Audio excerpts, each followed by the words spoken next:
سورۃ نساء اور پارہ نمبر 4۔ سورۃ نساء کی فضیلت، ابن عباس فرماتے ہیں سورۃ نساء مدینہ میں اتری۔ جب یہ سورت اتری تو اللہ کے رسول صلی اللہ علیہ وسلم نے فرمایا اب روک رکھنا نہیں۔ ابن مسعود فرماتے ہیں مجھے سورۃ نساء کی 5 آیتیں اس قدر پیاری ہیں کہ میں انہیں دنیا اور ما فیہا کے بدلے میں بھی دے کر خوش نہیں ہو سکتا۔ ایک یہ ان اللہ لا یظلم مثقال ذرۃ، اور دوسری ان تجتنبوا کبائر ما تنہون، اور تیسری ان اللہ لا یغفر ان یشرک بہ، اور چوتھی ولو انہم اذا ظلموا انفسهم جاءوک۔ مستند احمد میں ہے کہ 5ویں آیت ومن یعمل سوء ہے، ابن جریر کی روایت ہے۔ ابن عباس فرماتے ہیں اس امت کے لیے نساء کی 8 آیتیں ان تمام چیزوں سے جس پر سورج نکلتا ہے اور ڈوبتا ہے دنیا اور ما فی سے بہتر ہے۔ پہلی ہے یرید اللہ لیبین لکم، اور دوسری واللہ یرید ان یتوب علیکم، تیسری یرید اللہ ان یخفف عنکم، اور 5ویں مذکورہ آیتیں ہیں جو پہلے 5 ہم نے بتائی۔ ابن عباس فرماتے ہیں مجھ سے نساء کے بارے میں پوچھو، میں نے بچپن ہی میں قرآن پڑھ لیا تھا۔ سورۃ النساء مدینہ میں اتری، اس میں 176 آیتیں اور 24 رکوع ہیں۔ یہ قرآن کریم کی 4تھی سورت ہے باعتبار مصحف، اور 92ویں سورہ ہے باعتبار نزول۔ بسم اللہ الرحمن الرحیم۔ یا ایھا الناس اتقوا ربکم الذی خلقکم من نفس واحدۃ وخلق منها زوجها وبث منهما رجالا کثیرا ونساء واتقوا اللہ الذی تساءلون به والارحام ان اللہ کان علیم رقیبا۔ شروع اللہ کے نام سے جو بڑا مہربان نہایت رحم کرنے والا ہے۔ لوگ اپنے رب سے ڈر جاؤ جس نے تمہیں ایک جان سے پیدا کیا اور اس جان سے اس کا جوڑا بنایا، اور ان دونوں سے بہت سے مرد عورتیں پھیلائیں۔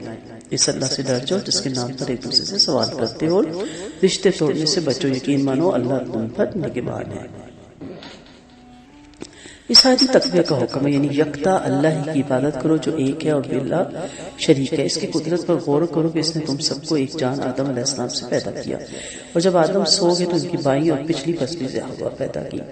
بیدار ہو کر دیکھا تو وہ اچھی معلوم ہوئی اور ان سے مانوس ہو گئی، اور ہوا بھی آپ سے مانوس ہوگی۔ تخلیق عورت، ابن عباس فرماتے ہیں چونکہ عورت مرد سے پیدا ہو اس لیے اس کی رغبت مرد کی طرف ہوتی ہے، اور مرد مٹی سے بنا اس لیے اس کی رغبت زمین کی طرف ہوتی ہے، اس لیے تم اپنی عورتوں کو روک کر رکھو۔ ابی حاتم کی روایت ہے رحمت العالمین صلی اللہ علیہ وسلم نے فرمایا عورت پسلی سے پیدا ہوئی، اور پسلی کا بھلائی حصہ زیادہ ٹیڑھا ہوتا ہے، اگر تم اسے سیدھا کرنا چاہو گے تو توڑ دو گے، اگر فائدہ اٹھاؤ گے تو ٹیڑھے پن کی حالت ہی میں فائدہ اٹھا سکو گے۔ پھر فرمایا ان دونوں آدم اور حوا کے ساتھ تمام انسان پیدا کیے گئے۔ انسان کی مختلف انواع و صفات، مختلف رنگ و روپ، مختلف شکل و صورتیں اور مختلف زبانیں، پھر انہیں لوٹ کر اللہ ہی کے پاس جانا اور محشر میں جمع ہونا ہے۔ جس نے انہیں زمین پہ پھیلا دیا وہی انہیں محشر میں سمیٹ لے گا۔ پھر حکم ہے کہ اللہ سے جس کے نام پر سوال کرتے ہو ڈر کر اس کے اطاعت میں لگے رہو۔ فرما برداری اور صلہ رحمی کی اس آیت میں تاکید ہے، یعنی اس اللہ سے ڈرتے رہو جس کی قسمیں کھا کر عہد و پیمان کرتے ہو، کسی صورت اور کسی حال میں بھی کبھی کیے ہوئے عہد نہ توڑو، اور قطع رحمی سے بچ کر صلہ رحمی اختیار کرو اور اس نے سلوک سے پیش آؤ۔ اللہ تعالیٰ عرش پر ہے لیکن اس کا علم ہر جگہ موجود ہے۔ پھر کہا گیا کہ اللہ تمہارا نگہبان ہے، یعنی اللہ تمہاری تمام حالتوں اور عملوں سے باخبر ہے۔ فرمایا واللہ علی کل شیء شہید۔ المجادلہ میں آپ پڑھیں گے اللہ ہر چیز پر گواہ ہے کیونکہ اس کا علم ہر جگہ موجود ہے۔ اللہ کے رسول صلی اللہ علیہ وسلم نے فرمایا اللہ کی اس طرح عبادت کرو جیسے تم اسے دیکھ رہے ہو۔ یہ مقام حاصل نہ ہو تو یقین رکھو کہ اللہ تمہیں دیکھ رہا ہے۔ رقیب کے مراقبہ کا خیال رکھو کہ اللہ تمہیں ہر وقت دیکھ رہا ہے، اس کا مراقبہ ہمدم تمہارے ساتھ ہے۔ یہ جو اللہ نے فرمایا کہ انسان کی اصل پیدائش ایک ماں باپ سے، اس نے فرمایا کہ لوگ آپس میں محبت کریں، طاقتور کمزور پر شفقت اور مہربانی رکھے، ان سے حسن سلوک سے پیش آئے۔ جب مزری محتاجی اور یہ صرف چادروں میں رحمت اللہ علیہ صلی اللہ علیہ وسلم کے پاس آئے تو آپ نے ظہر کی نماز کے بعد کھڑے ہو کر اور یہی آیت پڑھ کر خطبے میں فرمایا یا ایھا الذین آمنوا اتقوا اللہ، اے مومنو اللہ سے ڈر جاؤ۔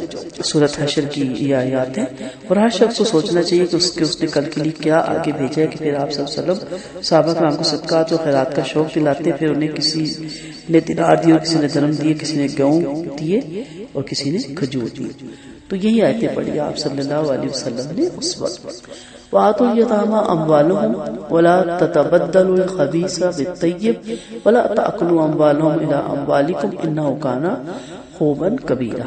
یتیموں کو ان کے مال سے دو اور ردی مال اچھے مال سے نہ بدلو، اور ان کے مال اپنے مالوں میں اس ملا کر نہ کھو، کیونکہ یہ بہت بڑا گناہ ہے. اگر تمہیں ڈر ہو کہ یتیم بچیوں سے نکاح کر کے انصاف نہ کر سکو گے تو پسند کی عورتوں سے نکاح کر لو، 2 سے 3 سے 4 سے. پھر اگر تم کو ان میں برابری نہ کرنے کا ڈر ہو تو ایک ہی کافی. یاد ہی رکھو جس کے پاس جس کے تمہارے ہاتھ مالک ہوئے لونڈی، یہ ایک طرف جھک جانے سے بچنے کے لیے قریب ترین طریقہ ہے. خوشی سے عورتوں کو ان کے مہر دے دیا کرو، پھر اگر وہ اپنی خوشی سے ان میں سے کچھ تمہارے لیے چھوڑ دیں تو ہنسی خوشی کھاؤ.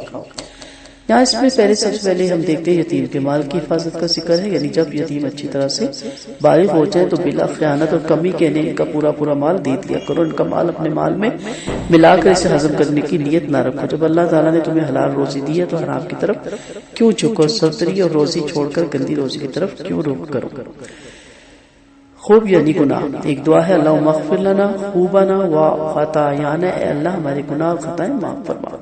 ایک دفعہ ابو ایوب رضی اللہ عنہ نے اپنی اہلیہ کو طلاق دینا چاہیے. ان سے اللہ کے رسول صلی اللہ علیہ وسلم نے فرمایا یا ابا ایوب ان طلاق کا ام ایوب کانا خوبا.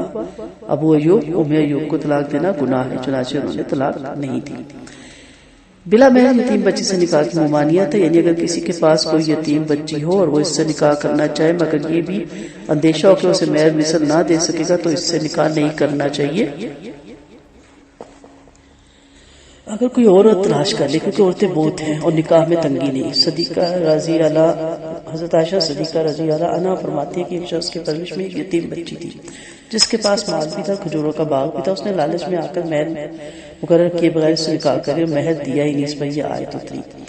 میرے خیال میں یہ بھی فرمایا کہ بچی کا اس کے باغ اور مال میں حصہ تھا.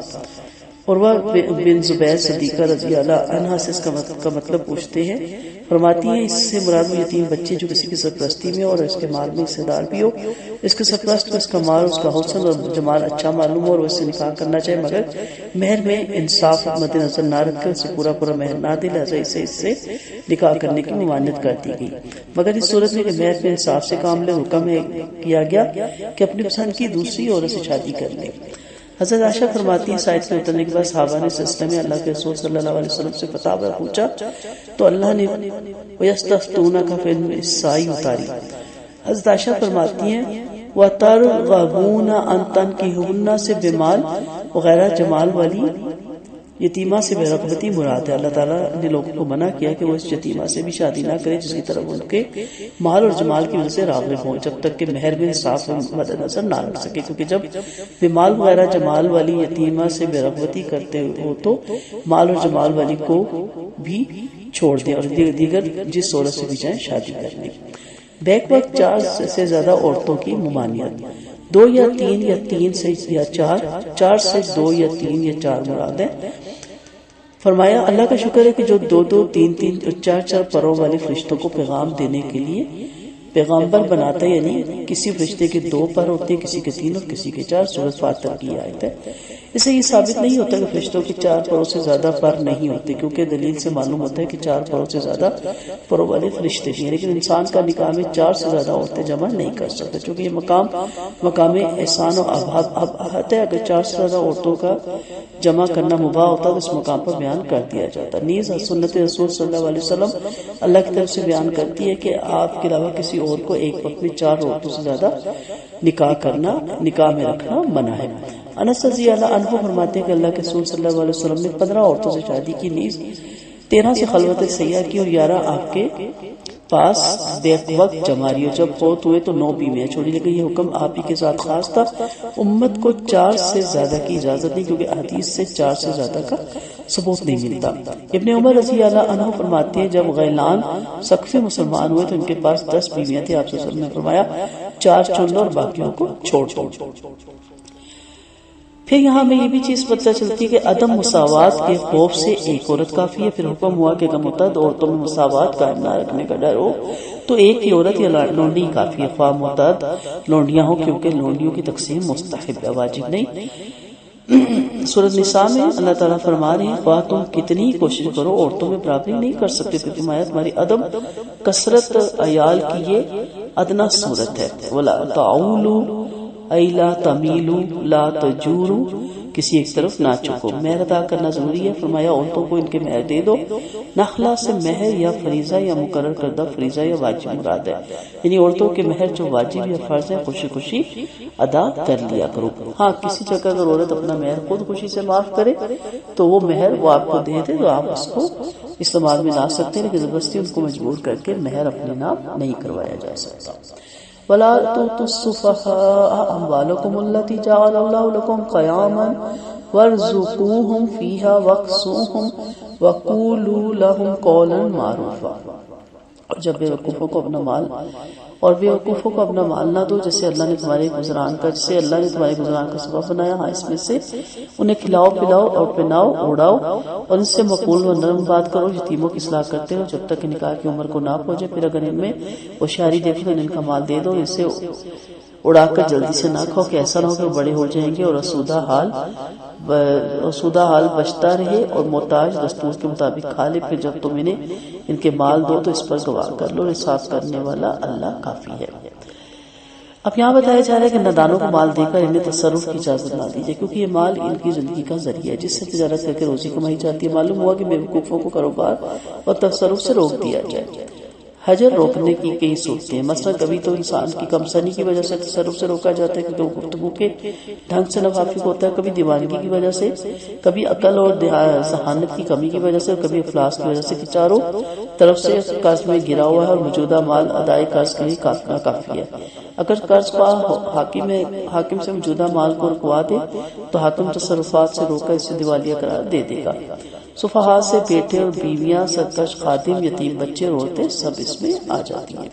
رحمت اللہ علیہ صلی اللہ علیہ وسلم نے فرمایا عورتوں میں بھی جو نہ سمجھ ہو، عورتیں بے وقوف ہوتی ہیں مگر جس نے اپنے سرپرست کا کہنا مانا، یعنی ساری عورتیں ایسی نہیں ہوتی، بعض عورتیں سمجھدار بھی ہوتی ہیں، ان کے سپورٹ مال کیا جا سکتے جس کی وہ حفاظت کریں، لیکن جو عورتیں فضول خرچ ہیں اور پیسہ نہیں بچا سکتی اور غلط کام اسراف پہ پیسہ خرچ کر دیتی ہیں، اور جب مرد کو ضرورت پڑے تو اس کے پاس پیسہ ہوتا ہی نہیں، تو پھر ایسی عورتوں کو بھی پیسہ نہ دیا جائے، ورنہ یہ آیت صرف عورتوں کے لیے نہیں اتری، ورنہ زیادہ تر علماء نے کہا کہ یہ عورتوں ہی کے لیے اتری ہے۔ آپ صلی اللہ علیہ وسلم نے فرمایا انہیں کھلاؤ اور پہناؤ، یعنی ان کا خرچ اٹھاؤ، انہیں نرمی سے معاملات کی واقعی نوعیت سمجھا دو۔ ابن عباس فرماتے ہیں حق تعالی نے تم کو جو مال دیا تمہارے گزرے اوقات کا ذریعہ بنا ہے، اسے بیوی بچوں کو نہ دو، خود ان کے دست نگر بن جاؤ اور وقت ضرورت ان کے ہر کام کو پورا کرو، ہر ضرورت ان کی پورا کرو۔ ابو موسیٰ فرماتے ہیں 3 شخصوں کی دعا کبھی نہیں قبول ہوتی، جو اپنی بدخلق بیوی کو طلاق نہ دے، جو اپنے مال بے وقوفوں کو پکڑا دے، حالانکہ اللہ فرماتا ہے کہ اپنے مال بے وقوفوں کے حوالے مت کرو۔ یہ قول ہے ان کا، حدیث نہیں ہے۔ اب کہا گیا کہ کب حوالے کرو، بلوغت کی نشانی۔ ابتلا سے، آزمائش اور نکاح سے عقل اور فہم، ہوشیاری اور بلوغت مراد ہے۔ لڑکوں میں بلوغت کی نشانی احتلام ہے۔ علی رضی اللہ عنہ فرماتے ہیں میں نے آپ صلی اللہ علیہ وسلم سے بات یاد رکھی کہ احتلام بلوغت کے بعد یتیمی نہیں رہتی، دن بھر کی خاموشی رات تک جائز نہیں۔ 3 شخصوں سے قلم اٹھا لیا گیا، بچے سے بلوغت یا 15 سال کی عمر تک، سونے والے سے جاگنے تک، اور دیوانے سے ہوش میں آنے تک۔ لیکن بلوغت کا یہ بھی مراد نہیں کہ ایک بچہ اگر 12 سال میں بالغ ہو جاتا ہے تو اس کی پراپرٹی آپ کے پاس ہے تو آپ اس کے حوالے کریں، اس وقت تک نہ دیں جب تک کہ آپ اس کو جانچ نہ لیں، جب تک آپ یہ نہ سمجھیں کہ وہ سمجھدار ہو چکا ہے۔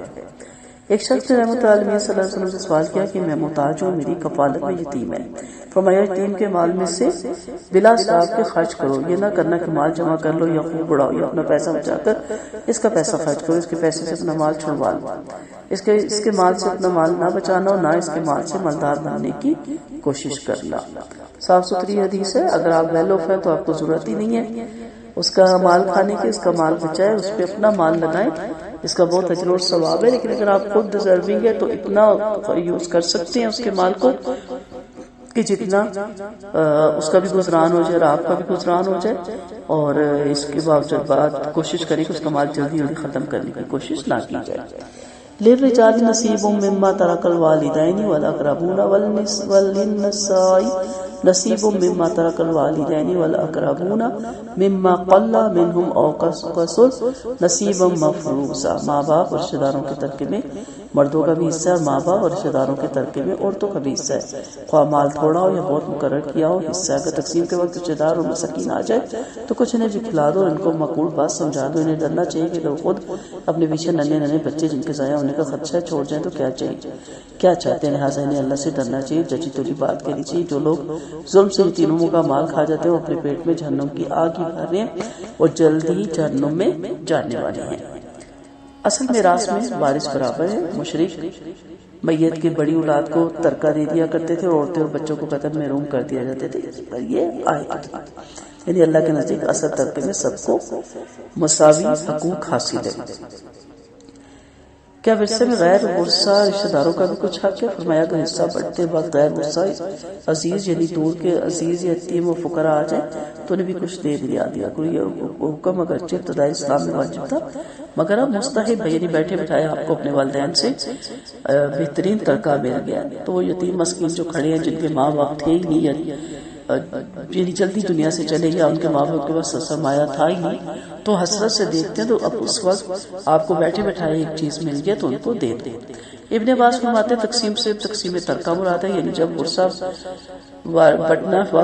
بڑھتے وقت غیر وارث عزیز فقراء یتیم مساکین موجود اور مال بڑھتا ہوا دیکھے تو انہیں بھی خیال آتا ہے کہ ہمیں بھی کچھ مل جانا چاہیے۔ اللہ تعالیٰ نے فرمایا کہ ان کے ساتھ بھی کچھ سلوک کرو تاکہ اس احسان سے بھی یہ بھی خوش ہو جائے۔ اللہ کی شفقت اور عنایت پر غور کیجیے کہ سب کا اللہ تعالیٰ نے خیال رکھا ہے۔ خلاف شرع کام کی اصلاح 9 نمبر آیت میں بتایا گیا۔ ابن عباس فرماتے ہیں حکم اس شخص کے بارے میں جس کے سامنے ایک شخص مرتے وقت وارثوں کو نقصان دے وصیت کر جاتا ہے مگر وہ اسے روکتے نہیں۔ اللہ اس کو یہ حکم دے رہا ہے کہ یہ اسے صحیح راہ سمجھا کر اس پر لگا دے، اس کے وارثوں کو اسی نگاہ سے دیکھے جس نگاہ سے اپنے وارثوں کو دیکھنا پسند کرتے جبکہ ان کے ضائع ہونے کا اندیشہ ہو۔ ایک دفعہ اللہ کے رسول صلی اللہ علیہ وسلم سعد بن ابی وقاص کی بیمار پرسی کے لیے تشریف لائے۔ سعد نے پوچھا یا رسول اللہ صلی اللہ علیہ وسلم میرے پاس مال اور میری ایک بچی بھی ہے، کیا میں 2/3 صدقہ کروں؟ فرمایا نہیں بولے اور آدھا؟ فرمایا نہیں بولے اور 1/3؟ ہاں اور 2/3 بھی بہت ہے، لیکن اپنے وارثوں کو مالدار چھوڑ کر جانا فقیر چھوڑ جانے سے بہتر ہے کہ وہ لوگوں کے سامنے ہاتھ پھیلایا کرے۔ پھر یتیموں کا مال اڑانے کے بارے میں آیت نمبر 10 میں وعید ہے۔ دیکھو یتیموں کا مال ناحق کھانا پیٹ میں جہنم کا آگ ٹھوسنا۔ اس وجہ سے فرمایا کہ جب لوگ بلا وجہ یتیموں کے مال پر ہاتھ صاف کرنے لگے تو وہ آگ کھا رہے ہیں، مال قیامت کے دن ان کے پیٹوں میں آگ بن کر بھڑکے گا۔ اللہ کے رسول صلی اللہ علیہ وسلم نے فرمایا 7 تباہ کن گناہوں سے بچو۔ صحابہ نے پوچھا کون کون سے؟ فرمایا شرک، جادو، ناحق قتل، سود خوری، یتیم کا مال کھانا، لڑائی سے بھاگنا اور بھولی بالی معصوم عورتوں پہ الزام لگانا۔ یوصیکم اللہ فی اولادکم للذکر مثل حظ الانثیین فإن کن نساء فوق اثنتین فلہن ثلث ما ترک۔ اور اللہ تعالیٰ تمہاری اولاد کے بارے میں تاکیدی حکم فرماتا ہے کہ ایک مرد کا 2 عورتوں کے حصے کے برابر ہے، پھر اگر 2 سے زیادہ عورتیں ہوں تو انہیں ورثہ میں 2/3 اور اگر ایک ہو تو اس کے لیے نصف اور ماں باپ میں سے ہر ایک کے لیے ورثہ میں 1/6 حصہ بشرطیہ بننے والے کی اولاد ہو۔ اور اگر اولاد نہ ہو اور وارث ماں باپ ہی ہو تو ماں کے لیے 1/3 اور اگر کئی بھائی بھی ہو تو ماں کے لیے 1/6 حصہ۔ یہ حصہ وصیت یا قرض کے بعد ہے۔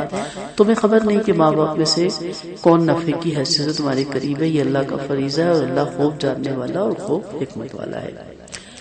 یہ ماں بعد والی آیت کے اور اس صورت کے خاتمے والی آیت علم و فرائض کے بارے میں وہ حدیثیں جو اس سلسلے میں آیتوں کی وضاحت میں آتی ہیں وہ یہاں ان کو بیان کر دیتے ہیں۔ علم فرائض کی فضیلت، علم فرائض وراثت کے علم کو کہتے ہیں۔ حدیث میں علم فرائض سیکھنے کی فضیلت آتی ہے، خصوصاً یہ فرائض تو تمام فرائض میں اہم ہے۔ اللہ کے رسول صلی اللہ علیہ وسلم نے فرمایا اصل علم 3 ہیں، باقی فضول ہیں، تفسیر، احادیث اور فرائض۔ فرائض خود بھی سیکھو، آپ صلی اللہ علیہ وسلم کا فرمان ہے، اور لوگوں کو بھی سکھاؤ کیونکہ یہ آدھا علم ہے۔ ابن ماجہ کی یہ روایت ہے۔ غالباً آدھا علم اس لیے کہا کہ اس سے سب کا واسطہ پڑتا ہے۔ جابر بن عبداللہ فرماتے ہیں اللہ کے رسول صلی اللہ علیہ وسلم نے ماں ابو بکر کے پیدل چل کر بنو سلمہ میں میری عادت کے تشریف لائے، آپ نے مجھے بے ہوش دیکھ کر پانی منگا کر وضو کیا، مجھ پر چھڑکا، مجھے ہوش آ گیا۔ میں نے پوچھا یا رسول اللہ مجھے مال کے بارے میں کیا حکم ہے، اسے کیا کروں؟ اس پر یہ آیت آئی۔ مرد کا دورہ حصہ اور عورت کا اکیلا. اصل میراث میں مرد عورت برابر ہیں، اس لیے اولاد میں برابری کا حکم ہے، کیونکہ جہالت میں عورتوں اور مرد بچوں کو محروم رکھا جاتا تھا، سارا ورثہ مردوں کو دے دیا جاتا. لہٰذا اللہ نے اصل میراث میں برابری کا حکم دیا. حصے کی کمی بیشی بات ہے. مرد کا دورہ اور عورت کا اکیلا حصہ ہے، کیونکہ مرد کے ذمہ خاندان کا بار ہوتا ہے، اسے کاروبار کے لیے پیسے کی ضرورت ہوتی ہے اور محنت کر کے کما کر لاتا ہے، اس لیے اسے دگنا دیا جانا مناسب ہے. عورت کے ذمہ کوئی ذمہ داری نہیں ہوتی، اسے باپ سے بھی حصہ ملتا ہے اور شوہر سے بھی اس کو حق میں ملتا ہے. اور جب شوہر کا ترکہ تقسیم ہو، اگر خدا نخواستہ پہلے شوہر فوت ہو جاتا تو اس میں سے بھی اس کو حصہ ملتا ہے. تو اس لیے اور اس کے اوپر نہ کما کے لانا یا گھر کی ذمہ داری اس کے ذمہ نہیں رکھی گئی. اگر عورتیں زیادہ ہوں تو ان کا حصہ دو تہائی ہے، کیونکہ صورت کے خیر میں دو بہنوں کو دو تہائی کا حکم دیا گیا. پھر ماں باپ کے حصے کا آپ نے پڑھا ہے، ہر ایک کا چھٹا حصہ بشرطیہ اولاد ہو. اگر میت کی اولاد نہیں ہے تو پھر ماں کا ایک تہائی حصہ، اس کی بھی کئی صورتیں ہیں. پھر میراث وصیت قرض کے بعد ہے، یعنی پہلے اگر اس کے ذمہ کوئی قرض ہے تو قرض اتارا جائے میت کے ذمہ، پھر اس میں سے اس کے جو ہے مرنے کا جو ہوتا ہے کفن دفن کا اور قبر کا، اس میں سے خرچہ نکالا جائے. پھر اگر اس کی کوئی وصیت ہے اور وصیت جیسے 1/3 کی ہے وہ پوری کی جائے، اور اس کے بعد اس وراثت کو پھر جو طریقہ کار قرآن و سنت میں ہے اس طرح اس کو تقسیم کیا جائے. وَلَكُمْ نِصْفُ مَا تَرَكَ أَزْوَاجُكُمْ إِن لَّمْ يَكُن لَّهُنَّ وَلَدٌ وَإِن كَانَ لَهُنَّ وَلَدٌ فَلَكُمْ الرُّبُعُ مِمَّا تَرَكْنَ مِن بَعْدِ وَصِيَّةٍ يُوصَيْنَ بِهَا أَوْ دَيْنٍ وَلَهُنَّ الرُّبُعُ مِمَّا تَرَكْتُمْ إِن لَّمْ يَكُن لَّكُمْ وَلَدٌ وَإِن كَانَ لَكُمْ وَلَدٌ فَلَهُنَّ الثُّمُنُ مِمَّا تَرَكْتُم مِّن بَعْدِ وَصِيَّةٍ توصون بِهَا أَوْ دَيْنٍ. اور تمہارے لیے اس میراث کا آتا ہے جو تمہاری بیویاں چھوڑ کر گئی اور ان کی اولاد نہ ہو، اور اگر ان کی اولاد ہو تو اس کی میراث میں سے تمہارا چوتھائی حصہ ہے. وصیت کے بعد جو وہ کر گئی یا قرض کے بعد ہے ان کا حصہ تمہاری میراث میں سے چوتھائی ہے اگر تمہاری اولاد نہ ہو، اور اگر تمہاری اولاد ہو پھر تمہاری میراث میں سے 8واں حصہ ہے اس وصیت کے بعد ہے جسے تم کر گئے ہو یا قرض کے بعد ہے. اور کمیت ایسا شخص ہے جس کے باپ بیٹا نہیں ہے یا عورت ہے اور اس کا ایک بھائی ہے ایک بہن ہے تو دونوں میں سے ہر ایک کا چھٹا حصہ ہے. تو زیادہ بھائی ہے جن بہنیں ہیں تو اس سب تہائی میں وصیت کے مطابق شریک ہے جو کہ کی جا چکی ہے. قرض کے بعد بشرطیہ میت دوسرے کو نقصان نہ پہنچا رہا ہو، یہ اللہ کی طرف سے تاکیدی حکم ہے. اللہ خوب جاننے والا اور بڑا مہربان ہے. تو یہ کلالہ کے بارے میں آیتیں اتری ہیں. کلالہ کلیل تاج سے لیا گیا، تاج چاروں طرف سے سر چھپا لیتا ہے. یہاں کلالہ سے وارث ہونے والے حاشی کے لوگ مراد ہے جو اصول اور فروغ میں شامل نہیں. کسی نے ابو بکر سے کلالہ کے بارے پوچھا، فرمایا میں اپنی رائے سے بتاتا ہوں، اگر صحیح ہو تو اللہ کی طرف سے اور ورنہ شیطان کی طرف سے بھیج سمجھو. اس سے اللہ اس کے رسول بری ہیں. کلالہ وہ ہے جس کے نہ باپ ہو نہ بیٹا، یعنی اس کے ورثہ میں پیچھے صرف عورتیں ہوں. اللہ بہتر جانتا ہے. یہ علم الفرائض ہے، یہ ہم لوگ رف سا یہاں ڈسکس کریں ٹو دی پوائنٹ. اصل تو اس کی تقسیم پہ جو شریعت کے وکیل ہوتے ہیں وہی کر کے دیتے ہیں اور اس کو علم کو سیکھنا چاہیے. تلک حدود اللہ ومن یطع اللہ ورسولہ یدخلہ جنات تجری من تحتها الانہار خالدین فیہا وذلک الفوز العظیم. یہ اللہ کی حدیں اور اللہ کی اور اس کے رسول کی اطاعت، اور جو اللہ کی اس کے رسول کی اطاعت کرے گا اللہ اسے ایسی جنتوں میں داخل فرمائے گا جس میں نہریں جاری ہوں گی جہاں وہ ہمیشہ رہے گا. یہ بڑی باری کامیابی ہے. جو اللہ کے اس کے رسول کی نافرمانی کرے گا اس کی حدوں سے آگے اپنائے گا تو اللہ اسے آگ میں داخل فرمائے گا جہاں وہ ہمیشہ رہے گا، اس کے لیے ذلت والا عذاب ہے. رحمت اللہ علیہ صلی اللہ علیہ وسلم نے فرمایا ایک شخص 70 سال تک نیک عمل کرتا رہتا ہے لیکن بوقت وصیت ظلم کر جاتا ہے، پھر اس کا خاتمہ اس برے عمل پر ہو جاتا ہے اور حقدار جہنم بن جاتا ہے. اور ایک شخص 70 سال تک برے عمل کرتا رہتا ہے لیکن بوقت وصیت انصاف کر جاتا ہے، پھر اس کا خاتمہ اچھے عمل پر ہو جاتا ہے، جنت کا حقدار بن جاتا ہے. پھر ابو ہریرہ رضی اللہ عنہ نے فرمایا تم چاہو تو تلک حدود اللہ پڑھ لو. یہ آیتیں یعنی وصیت کے بعد اسی لیے فوراً ترکے کے بعد اسی لیے آیتیں لائے گی. واللاتی یأتین الفاحشۃ من نسائکم فاستشہدوا علیہن اربعۃ منکم فإن شہدوا فامسکوہن فی البیوت حتی یتوفاہن الموت او یجعل اللہ لہن سبیلا.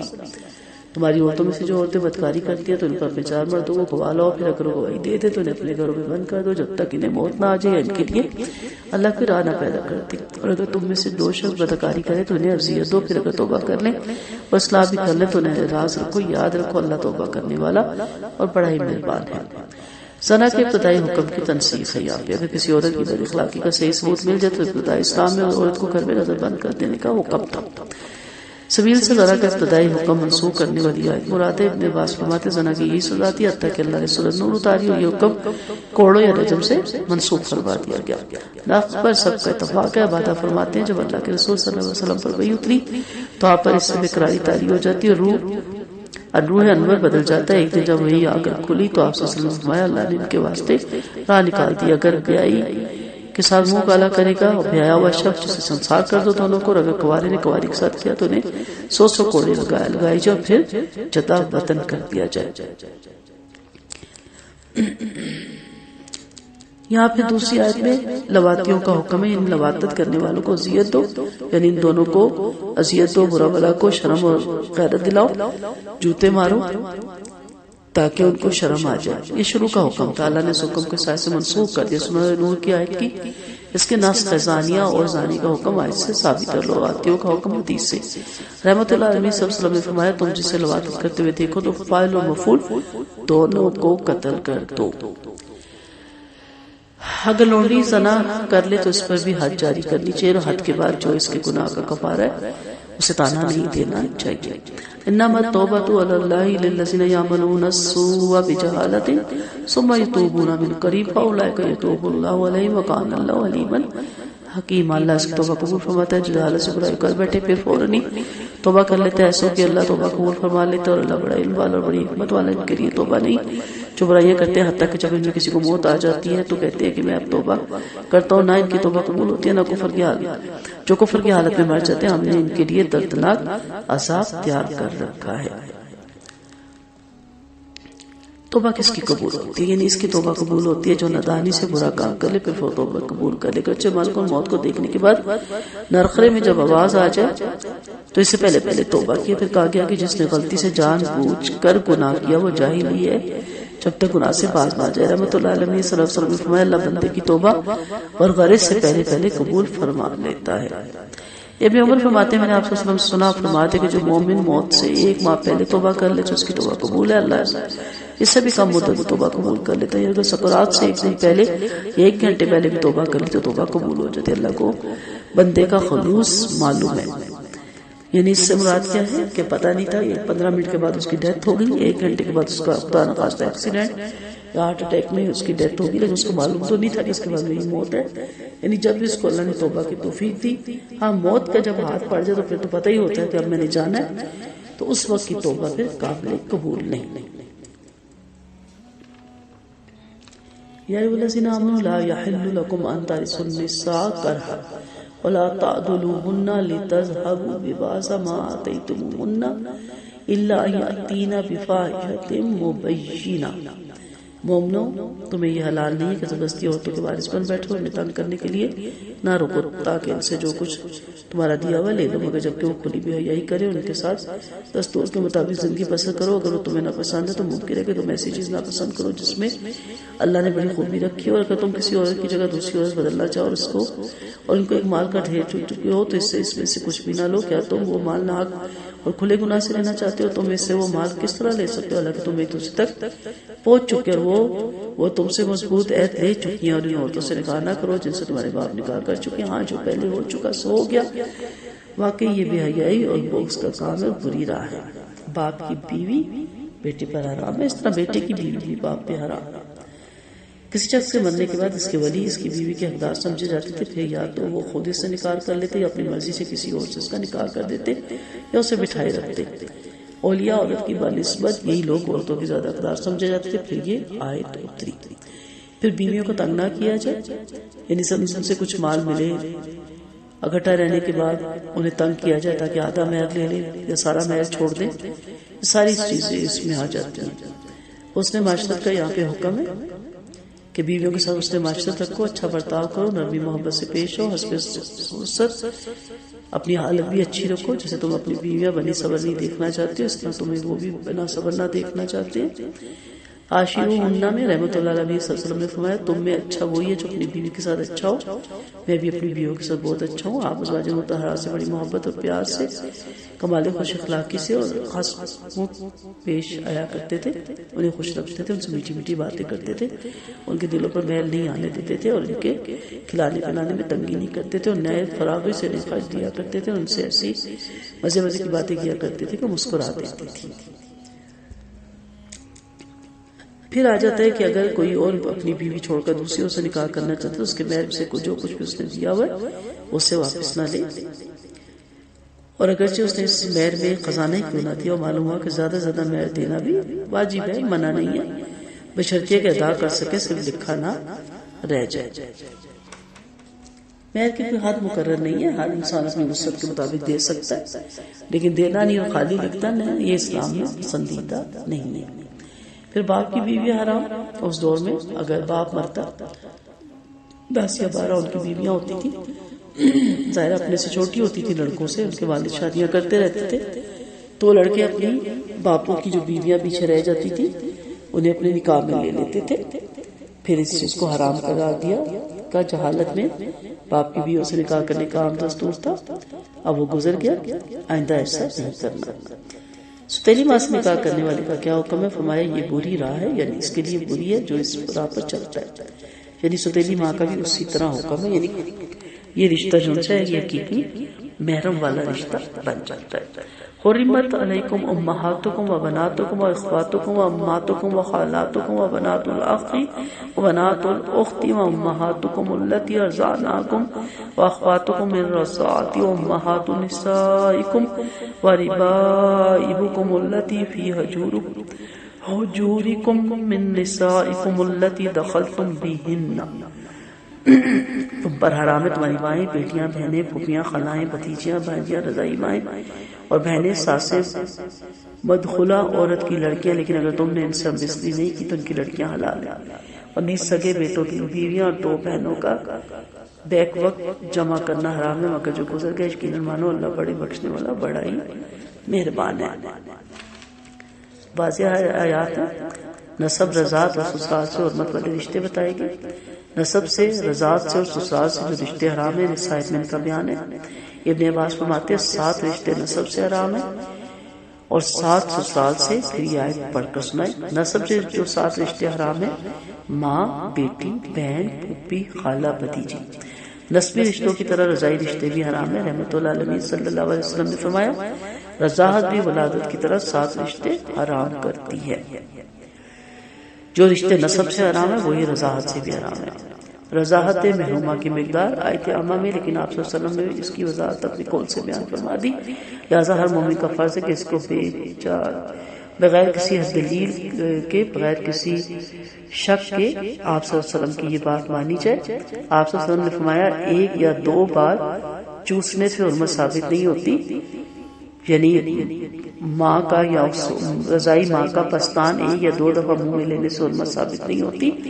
کہا جاتا ہے کہ جب تک کہ پیٹ بھر کے دودھ نہ پیا جائے۔ حضرت عائشہ کا قول ہے کہ قرآن میں یہ آیت بھی تھی 10 بار دودھ پینے سے حرمت ثابت ہوتی ہے، پھر یہ 10 بار 5 بار سے منسوخ ہوگی، اب صرف 5 بار دودھ پینے سے رضاعت ثابت ہوتی ہے۔